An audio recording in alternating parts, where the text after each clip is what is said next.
ধমকি দেখাচ্ছে ওই আবুলের ছেলে। আর প্রাণে মারার ভয় দিব কেন? মারতে যাবো? জমিটা তো আমার না। গায়ের জোরে অন্যের জমিতে ঘর তোলার অভিযোগ উঠল প্রাক্তন সিপিআইএমের পঞ্চায়েত সদস্য আবুল হোসেন এবং তার ভাইয়ের বিরুদ্ধে। তবে ঘটনাটি সম্পূর্ণভাবে অস্বীকার করেছেন প্রাক্তন সিপিআইএমের পঞ্চায়েত সদস্য আবুল হোসেন। বিস্তারিত আলোচনা করার পূর্বে আপনাদের জানিয়ে রাখি, এই ঘটনার প্রতিক্রিয়ার পাল্টা প্রতিক্রিয়া রয়েছে, শেষ পর্যন্ত দেখেই মন্তব্য করবেন। জানা গিয়েছে ওই জমির বাদী আক্তার হোসেন পিতা তমিজউদ্দিন, বিবাদী জরিফুল ইসলাম পিতা আফতাবউদ্দিন। বাদী এবং বিবাদীকে অন্ধকারে রেখে গায়ের জোরে জমিতে ঘর তোলার অভিযোগ উঠল সিপিআইএমের প্রাক্তন পঞ্চায়েত সদস্য আবুল হোসেন এবং তার ভাইয়ের বিরুদ্ধে। শুধু ঘর তোলা নয়, রাস্তার ওপরেও জবরদখল করে ঘর তুলেছে বলেও তাদের বিরুদ্ধে অভিযোগ তোলেন জমির বিবাদী জরিফুল ইসলাম। আজ অর্থাৎ রবিবার বিবাদী জরিফুল ইসলাম সংবাদকর্মীদের ডেকে বিষয়টি জানিয়েছেন।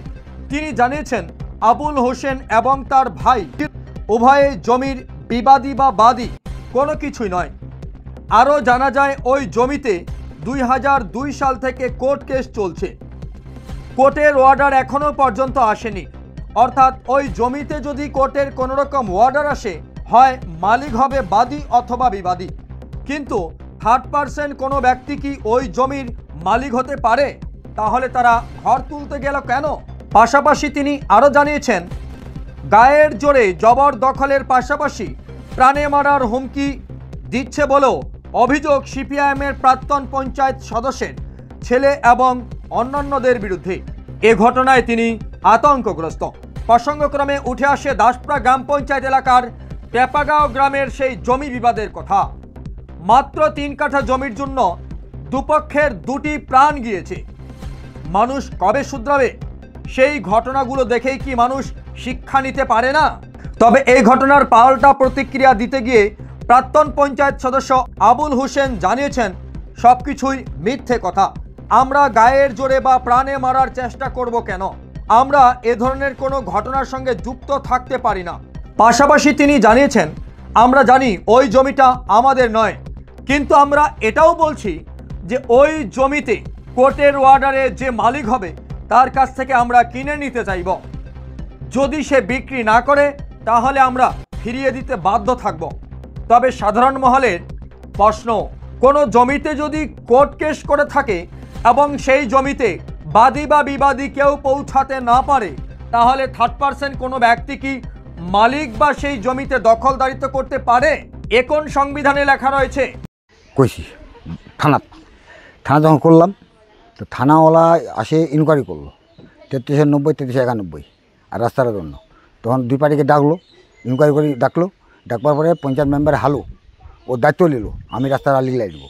হালু সে আমি নামলাম জাকির আমি লিখলাই দিল, ওখানে 12 ফুট এখানে 10 ফুট লিখলাই দেওয়ার বাদ চুপচাপ মারে থাকলো। এবার 3390 200 রেকর্ড করছে, 91তে ঘর তুলতেছে শুক্রবারে। আবার কমপ্লেন করলাম, আবার দারগা এসে ইনকোয়ারি করলো। ইনকোয়ারি করে গেছে, আমাকে রিসিভ কবি যাচ্ছে না।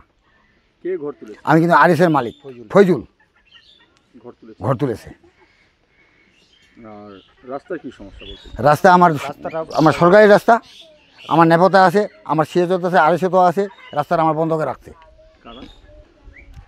কোথায়? আমার দুয়ারে আছে, এটা আমার রাস্তা। ফয়জুল শহীদুল আবুল। হ্যাঁ। আচ্ছা, ঘর যে তুলেছে ওই জমিটা কি ওনাদের? না না, আমার আরিসের মালিক আমরা। জমিটা বাদী বিবাদী, ওই জমিতে কি কোর্ট কেস চলতেছে এখনও। কেস পাওয়া, আমি 5টা কেস পেয়ে গেছি আর অর্ডারটা এখনও পাইনি। আবার লয়ার করতে লোহার করে আটকে আছে সিভিল করে। সাংবাদিকদের ডেকেছেন মূলত কি কারণে?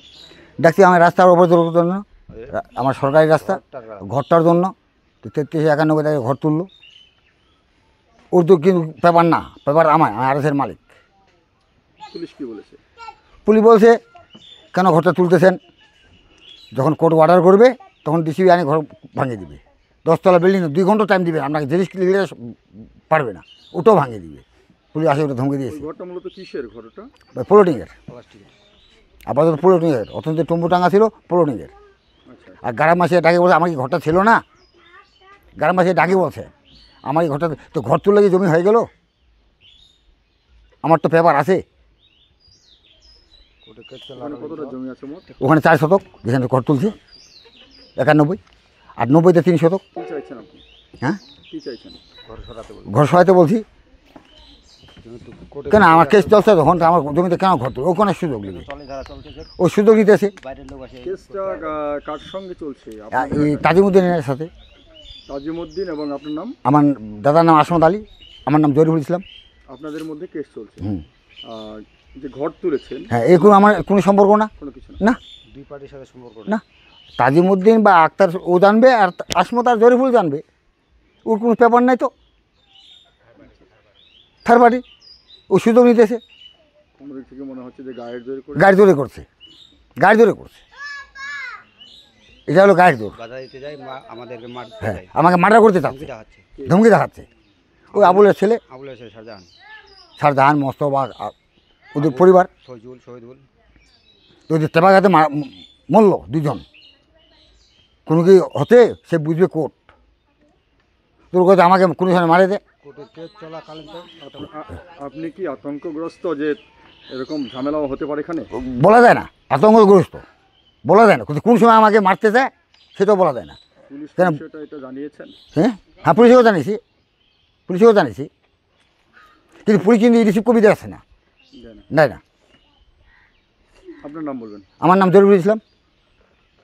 জায়গাটা কোথায় এটা? দামিদরপুরি, দামিদরপুর মধ্যে 113, আচ্ছা, যেখানে ঝামেলা চলছে জমির দাগ নাম্বার কত? খতিয়ান, একটু দাগ খতিয়ান বলা যায়? 147 খতিয়ান নম্বর, দাগ নম্বর 13391, 3390, 3391। ওটা কি আপনাদের নামেও রেকর্ড আছে এরকম কিছু? হ্যাঁ, আমার দাদার নাম আরেস। আরেস খতান আছে, হুম, আরেস খতান আছে। আরেসটা দেখে নেন, আমি আমারটাকে আরেস দেখাচ্ছি। 3390, 3391, এইটা নিয়ে আমি করে লড়তেছি। এই রাস্তার ব্যাপারে আমি কমপ্লেন করেছিলাম, তারপরে মেম্বারকে ডাকলো, আমি নানলাম, আমি নানে রাস্তাটা বের করলো। আমি নানে যেই রাস্তাটা বের করলো ওখানে রাস্তাটা দিচ্ছে না, আমাদের যে খাতার জমি ওখানে রাস্তা আমাকে বের করে দিচ্ছে, সেটা আমি মানি নাই। থানায় কমপ্লেন করছি, আমাকে রিসিভ কপি দেয় নেই। তারপরে যে জিটি করেছি ওটা কোর্ট পাঠাইছে বলতেছে, কিন্তু কেস নাম্বারও দিচ্ছে না। তারপরে আমরা 2 পার্টি কোর্টে কেস চলতেছে, এই থার্ড পার্টি যায় ঘর তুলতেছে, মস্তানি দেখায়। দুই পার্টি কে কে? আমাদের বাদী বিবাদী, ওর নাম হচ্ছে আক্তার হোসেন, ওর বাবার নাম হচ্ছে তাজিমউদ্দিন। আর আমার আমার বাবার দাদার নাম হচ্ছে আসমত আলী। আরেস খয়তান আছে, কোর্টে কেস চলে। কেস চলাকালীন তো একজন থার্ড পার্টি যায়, ঘর উঠাচ্ছে, মস্তানি গরম দেখায়, আমাদের বলে মার্ডার করবে, খুন করবে, এক এককে ধরে নিয়ে যাবে, এরকমভাবে বলতেছে। এই যে রাস্তার কথা বলছেন, মানে কোন রাস্তা? এই যে আমি বাড়ি থেকে বের হবো সেই রাস্তাটা সরকারি আছে, ম্যাপে আছে আমার। ম্যাপে আছে? হ্যাঁ, একদম ম্যাপে আছে, ম্যাপ দেখা দিতে পারবো। এই যে ম্যাপ আছে আমার। ওনারা বেড়া দিয়েছেন? না, বেড়া আর দিয়ে নাই, বেড়া ওরা দিয়েছে। দিয়েছে? ও বেড়া দিয়েছে। আমরা যেটা বাড়ি থেকে বের হই সেটা হচ্ছে খাতার জমি, খাতার জমিতে যাওয়া আসি করি, যেটুকু রাস্তা ওই রাস্তাটা ঘিরে রাখছে ওরা। বেড়া সরাচ্ছেন? না, বেড়া সরাচ্ছে না, নাম্বার আসলো, নাম্বারও বিচার করে দিতে পারে নাই। পুলিশ প্রশাসনকে জানিয়েছেন? পুলিশ প্রশাসনকে জানাইছি, 2 পার জিটি করেছি, ও বলছে কেস কোর্টে পাঠাইছি, কিন্তু কেস নম্বর পর্যন্ত দেয় নাই আমাদেরকে। আর এবারে কেস করলাম, এটার রিসিভ কপি যাচ্ছে না। এখন কি চাইছেন? এখন ফাইসলা করে চাইছি, কি করে নাম্বারকে বলেছি পারবে না, তার কোর্টে যাব, কোর্টে দ্বারস্থ হবো। যখন থানা অ্যাকশন যাচ্ছে না, আমাকে কোর্টে যেতে হবে। কোর্ট কী করে, কোর্টে দেখবো। আপনার নাম কি? আমার নাম একরামুল। আচ্ছা, এই যে 2টা পক্ষ বলছেন, মানে এটা পক্ষ আর ওটা পক্ষের নামগুলো বললেন তো? ওই যেটা কেস লরি ওটার হচ্ছে আক্তার হোসেন, ওর বাবার নাম হচ্ছে তাজিমউদ্দিন। আর আমরা আজ বিবাদী, আমার বাবার নাম হচ্ছে জরিফুল, আমার বাবার দাদার নাম হচ্ছে তাজিমউদ্দিন আসমত আলী। আর থার্ড পার্টিটাকে? থার্ড পার্টির আছে ফজল, আবুল, শহীদুল। ওরা কেসের সঙ্গে? ওরা কেসের সাথে জড়িত নাই, 2 পক্ষের সাথে জড়িত নাই, ওরা থার্ড পার্টি। একদিন হঠাৎ লালবাজার থেকে পুলিশ আসে, পুলিশ আসে আমাকে ডাকে, আমি আসি। পুলিশ বলে যে আপনার নামে অভিযোগ করেছে, কমপ্লেন করেছে। কে করেছে? জরিফুল। কার কার নামে? আপনার নামে, আপনার ভাইয়ের নামে, আর আপনার ছোটো ভাইয়ের নামে। হ্যাঁ, ফজলুল হক, শহীদুল হক। কিসের কমপ্লেন করলো? এই জমি। কোন জমি? তখন প্রশাসনের আইছিল, ও বলছে যে 3390, 3391। 3390 এটা আমার জমি, ওটা আমার খৈতামের জমি। আর 3391 আমার না ওটা। তখন প্রশাসন বলছে কি, এটা মীমাংসা করে নিলে হয়। ওই তাঁবুটা কার? এই যে ঘরটা তোলা আছে, কিন্তু আমার ওই মাঝিকা ভাইটা যে ফজল ও দিয়েছে, তোলা আছে কতদিন ধরে, অনেক দিন ধরে, প্রায় 10-15 বছর ধরে। বলছি তো মীমাংসা করে নিল। হয় আমি বললাম যে দেখুন স্যার, এটা তো কোর্টে কেস চলছে। এখন জরুর বলছে যে আমি জিতবো, তাজিমুদ্দিন বলছে আমি জিতবো। এখন আমরা ভাবছি যে জিতবে তার কাছে তো যেতে হবে, তো কোর্ট থেকে আর রায় আসুক না, ফাসলা হয়ে। যদি জরিহুর পাবে তো গ্রামের মেম্বার টেম্বার নিয়ে যাব, যে ভাই তোমার যখন জমিটুকু, আমাদের যখন এখানে সুবিধা আছে, তো জমির বদল না হয় জমি নাও, না হয় টাকা নাও, আমাকে এটা দাও, দিলে ভালো হয়। যদি দেবে তো দেবে, না দিয়ে ছাই দেবো। প্রশাসন শুনে কিন্তু অবাক হয়ে গেল, তো না এই তো ভালো কথা, এতে তো কোনো কথাই নেই। ঠিক আছে, কালকে আসো একটু লালবাজারে, ওখানে একটু আলোচনা হবে। না এইখানেই বৈঠক করো, আপনি আসুন, না ওইখানে আসুন। তারপর ওইখানে গেলাম, আমার এখানে একটা মুক্তার উন্নয়ন ছিল, ও গেল ওখানে, ওই আতিক ও গেল, আরও কয়েকজন ওখানে গেল আর কি, ভালো মেম্বার গেল লালবাজারে। ওখানে বসলাম, অফিসার তো বৈঠকে থাকে না, ওই ভালো মেম্বার বলছে যে অফিসার থাকবে না, আমাদেরকে এইটা করে জানাতে হবে লিখিত আকারে। তখন ওখানে আলোচনা হলো, আমি ওই 90-93 করে ওইটাই বললাম ভালো মেম্বারকে, যে ভাই তুমি মেম্বার, তুমি মুজামকে নিয়ে না জয়পুরকে নিয়ে যাবি একটু বিয়ার অফিস, ওখানে ওই আরএসের ভলিউমটা দেখে নিয়ে যে কার ওটা জয়পুরের বাবার না জয়পুরের দাদার, না আবুলের বাবার, না আবুলের দাদা, দেখলে ওখানে ফাইনাল ওটা। আর 33 ফাইনালটা আমি প্রশাসনকেও বলেছি ওখানেও, যে ফাজলা হয়ে আসবে তার কাছে আমরা যাব, দেবে দেবে, না দেবে আমরা ছাড়ি দেবো, কারো জমি আমরা জোর করে থাকবো না। আর প্রাণে মারার ভয় দেবো কেন? মারতে যাবো, জমিটা তো আমার না। এবার মার করে যদি লাভ হয় তাহলে যাওয়া যাক মার করতে, জমি যেহেতু আমার না, মার করে আমাদের লাভ হবে না, লস হবে ওটা। তো সে কায় কী বলবে বলে মায়ের করবে, ই করবে, আমরা মায়ের করতে যাবো না। কেন মায়ের করতে যাবো? এখন আপনাদেরও সামনে একটা কথা বলছি যে আমরা মায়ের ঝুট ঝামেলায় যাবো না। কিন্তু ওনাদের কথা হলো যে জমিতে কোর্টের কেস চলছে, সেখানে ঘর তুলবে কেন? ওটা তো মানে কেসের আগেই তোলা হয়েছিল, তো কেসের আগেই তাদের মধ্যে তখন বেঁচেই ছিল আর কি, গরুটোর বান্ধে। আপনারা নিজে দেখেন না উনি কিসের ঘরটা? হ্যাঁ, ওটা ওই যে মানে তাবু আর কি, প্লাস্টিক দিয়ে খাঁচা ঘর, উপরে জাঙ্গির মতো। কালকে যে এই রাস্তারও একটু অভিযোগ রয়েছে। হ্যাঁ, এইটাও একটা মূল বিষয়। রাস্তার অভিযোগটা কিন্তু ওই কমপ্লেনে লেখা আছে আর কি। আমাকে বলছিল অফিসার, আমি অফিসারকে বলেছি যে দেখুন রাস্তা সবাই দরকার, আর এরকম যদি আপনি রাস্তা পরিষ্কার করতে যান তাহলে অল ব্লকে কিন্তু আপনাকে ঘুরতে হবে এই পরি রাস্তাগুলোতে। কোথাও টাটিপালা আছে, কোথাও আর কোনো কিছু আছে, ঠেলাপেলা।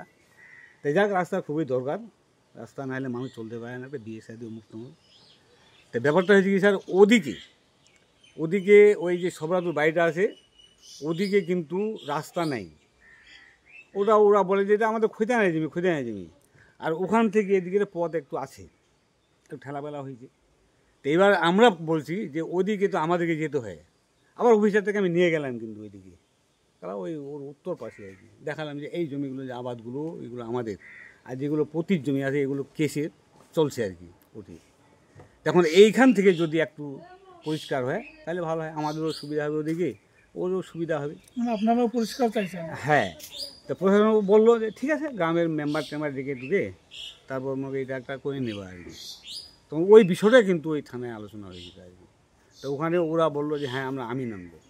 তো মেম্বার বললো যে আমি নেবে, দুই পক্ষকে দিতে হবে। আমি কিন্তু পরিষ্কার মেম্বার, না আমরা 1 টাকা দিব না, আমার কাছে রাস্তা বের করে নিয়ে আমি পয়সা দিতে যাবো কেন, ওরাই দিবে। আর ওরা যা আমি নামবে আমরা মেনে নেবো। আমি নাইন ছিল, ওরাই আমি নাইন ছিল। আরও মেম্বারও ছিল উপস্থিত, মেপিতে দেখলো। এই মাত্রা হচ্ছে 12 ফুট এই মাথায়, আর বিচতে আছে 8 ফিট, আর ও মাথায় আছে 10 ফিট। তো এই মাথায় একটু পেলা আছে আর কি, আমার ভাইটার দিকে আর কি। তা হালু আর আমিন ছিল কিন্তু ওই যে আপনার ঘাট গোছের ওই জাকির আমিন আর কি। তাই আমি বললাম যে দেখো আমি সাহেব, তুমি আর এই হালু যেটা করে দেবে আমার মেনে নেবো, রাস্তা সবাই দরকার আছে। তারপর ওরা দুইজনে মিলে বললো যে এইখানে এই 12 ফিটের জায়গা না হয় 10 ফিট করো, 2 ফিট কী যায়, যাতে একটা মারুতি যেতে পারে, মানে এখান থেকে এই মুখ থেকে যেন ওর বাড়ি পর্যন্ত একটা মারুতি যেতে পারে, ওই বিয়ের সাথে যেতে আছে। আর ওদিকে তোমরা যাবে যেন একটা টোটো বা ভ্যান যেতে পারে, ওদিকে তো মারুতির দরকার নেই, এই হিসাবে আর কি। ওরা তখন ওই দিকে গেলো আর কি, ওদেরকেও ডাকলো, ওরাও আমি জানি, ওরাই মাপে টাপে দেখলো আর কি। ওখানে বসলো, ওই সব ঠিক আছে আমরা 2 মেম্বার, আমি মেম্বার আর আমি এটা করে দিয়ে তুমি মানবে। তো হালু বলছে কি যে এদিকে তোমরা দাও একটা টোটো আর ভ্যান যেন ফাঁসে, আর যে বাস যাত্রা আছে 2-4টা বাস আছে, 2-3টা আর কি, এটা মগজের গাছ আছে, এটা তোমার সয়া নেবে। আর ওখানে আমরা তাদেরটা সয়া দিচ্ছি, আর আমি মেম্বার হিসাবে ফুটি গায়ে দিচ্ছি, মাপি দিচ্ছি। তখন আমি ঠিক আছে, আমি মেনে নিলাম। তো আমি তখন ওখানে বললাম ঠিক আছে মেম্বারে, তাহলে একটা কাজ করো, তাহলে একটা লিখিত করো, লিখিত করে ভালো, কারণ আমার ভাইটা হয়তো আজকে না মেনে নিল, কালকে আবার তাদের সয়া দিবে, ও যেন সয়াতে না পারে, আর এরাও যেন উপমা দিতে না পারে যে আমার জমি, আমার খোঁচানের জমি, খোঁচানের জমি। উভয় পক্ষের কাছে একটা রিটিন হলে ভালো হয়। তখন ওরা বলছে না আমরা রিটিন কেন দিব, আমার রিটিন দেবো, আমার খোঁচানের জমি। তারপর ওরা বলছে কি মেম্বারশিপ বাড়িতে নিয়ে গেল মেম্বারকে আর আমিনকে। তখন কি বললো না বললো, তখন মেম্বার আসে, আমিন বলল ভাই ওরা বলে বুঝবি, ঠিক আছে বুঝো। এ পর্যন্ত আর কোনো উত্তর দিল না, বুঝলি না। এই হচ্ছে বিষয়, বড় একটা বিষয় না তো। আপনার নামটা বলুন একটু। আমার নাম তো আবুল হোসেন। দেখুন বিষয়টা হচ্ছে কি, গায়ের জোরে রাস্তা না, রাস্তা সবারই দরকার। ওই যে যেটা রাস্তা ছিল, আর ওই যে উত্তর পাশে আর কি মনে কর যেটা রাস্তা আছে, ওখানে কিন্তু দুটা বাড়ি আছে, একটা হচ্ছে জরিফুল আর একটা হচ্ছে সরপাতু, দুইজনে ভাই হবে। তো রাস্তা আমরাও চাচ্ছি, ওই বাড়িগুলো এখন অবধি তাজিমউদ্দিনের কাগজে আছে, কেসে চলতেছে। আর ওই রাস্তাতে সরপাতু নামে যে লোকটা আছে, ও কিন্তু ঘর দিয়েছে অলরেডি, আমাদের রাস্তা বন্ধ করার চেষ্টা করছে ওরা। আর এদিকে যেটা রাস্তা আছে, ওখানে আর কি একদিন আমিন এনেছিল, আমিন এনে দেখছে যে 10 করি না 8 করি দেখাচ্ছিল, রাস্তা কিন্তু অলরেডি অতটাই আছে, আর আমরা মেনেও নিতে চাইছিলাম।